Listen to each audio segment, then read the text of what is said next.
लखनऊ में कांग्रेस का राम मंदिर चढ़ावा मामले पर बड़ा हमला। राजधानी स्थित कांग्रेस प्रदेश कार्यालय में कांग्रेस कार्य समिति सदस्य एवं सांसद दीपेंद्र हुड्डा और प्रदेश अध्यक्ष अजय राय ने संयुक्त प्रेस कॉन्फ्रेंस कर अयोध्या राम मंदिर के चढ़ावे से जुड़े कथित मामले को लेकर सरकार पर गंभीर सवाल उठाए। दीपेंद्र हुड्डा ने कहा कि भगवान श्री राम करोड़ों लोगों की आस्था के केंद्र हैं, इसलिए इस पूरे मामले की निष्पक्ष और पारदर्शी जाँच होना बेहद जरूरी है। उन्होंने आरोप लगाया कि कथित अनियमितताओं के मामले में सरकार सच छिपाने की कोशिश कर रही है और अब तक कोई बड़ी कार्रवाई नहीं की गई है।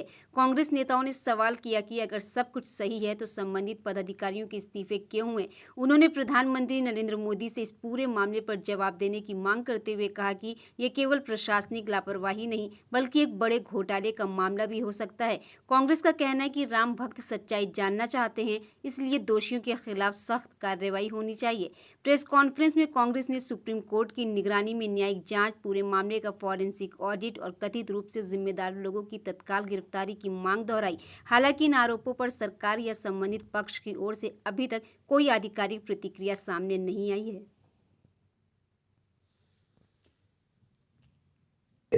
उसके बाद आज लखनऊ में दिग्विजय जी कर रहे हैं जो भगवान राम के मंदिर में लोगों ने चोरी की है, लूट की है और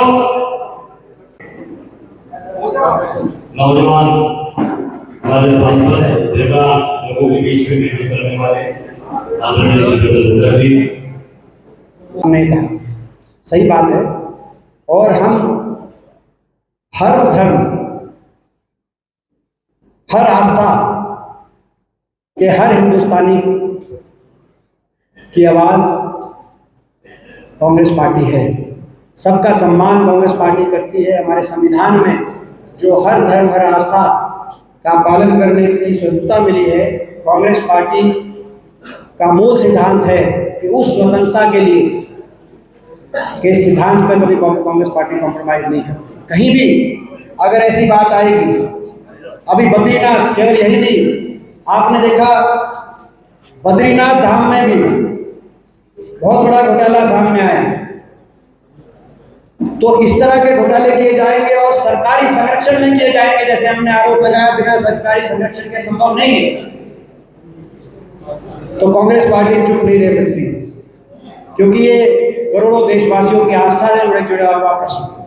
तो हम अपने सिद्धांत पे, हमारा सिद्धांत हमेशा हमारे लिए महत्व, वो इस बात का सबूत है कि शायद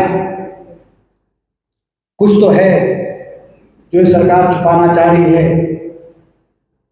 नहीं तो वहां जाने पर किसको क्या आपत्ति हो सकती है। और आज 4 बजे हमारी प्रेस वार्ता थी। कल मेरा स्वयं का कार्यक्रम, जैसे आप जानते हैं, कई बार मैं वहां पे गया हूं पहले भी, और आज भी मेरा कार्यक्रम वहां पर प्रस्तावित था, लेकिन वहां के प्रशासन द्वारा ये संकेत दिया गया कि अभी वहां पर उचित नहीं हो। ये अनौपचारिक रूप से हमें प्रशासन द्वारा बताया गया कि ये अभी ठीक नहीं। इसीलिए मैं समझता हूं कि ये सारी बातें आपके सामने हैं। आज सरकार जवाब दे, यही कांग्रेस पार्टी की मांग है।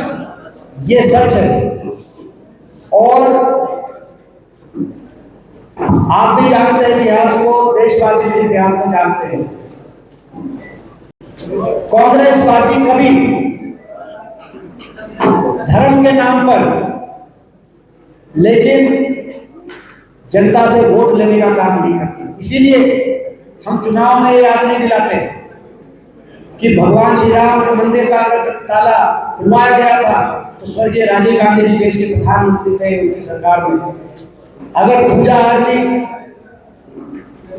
शुरू हुई थी पूज्य स्थली पर, तो वीर बहादुर जी हमारे मुख्यमंत्री थे और कांग्रेस की सरकार थी उत्तर प्रदेश में उस समय। लेकिन आपने कहा कि कांग्रेस पार्टी इन तथ्यों का चुनाव में प्रयोग नहीं करती। हम ना सिर्फ इसको स्वीकार करते कि हम चुनाव में प्रयोग नहीं करते, मगर हम धंधे की चोट पे कहना चाहते हैं कि हम कभी चुनाव में ऐसी बातों का प्रयोग नहीं करेंगे, लेकिन जो तथ्य है वो तो तथ्य हैं। प्रभु श्री में हुई लूट की भी चर्चा कर रहे हैं, कुछ लोग मथुरा की भी चर्चा कर रहे हैं। लोग राम भक्त के अलावा शिव भक्त भी हैं और कृष्ण भक्त भी है, वहां की चर्चा नहीं हो रही। इस पे क्या कांग्रेस इस मुद्दे देखिए ये कह रहा हूँ कि आज लोगों के लिए ये बात कह चुके हैं, आप रिपीट कर रहे हैं कि सभी लोगों के लिए बड़ा चिंता का विषय है कि मंदिरों में इस तरह की घटनाक्रम सामने आ रहे हैं। बद्रीनाथ घोटाला, आज आप देखें क्या बद्रीनाथ घोटाला जो सामने आया, उसको भी इस सूची में आप जोड़ लीजिए। तो ये सारी बातें जो आ रही है चिंता का विषय है और सरकार को जवाब देना चाहिए। सर, आपके रोहतक से ही एक सवाल है, नीट के बाद नेट की परीक्षा नोट लीक होने की बात भी सामने आई है और एक प्रतिष्ठित अखबार उसने भी इसको खबर चलाई है और उसकी फोरेंसिक जांच की मांगी है। तो हमारी मांग है, क्या राहुल जी ने छात्रों की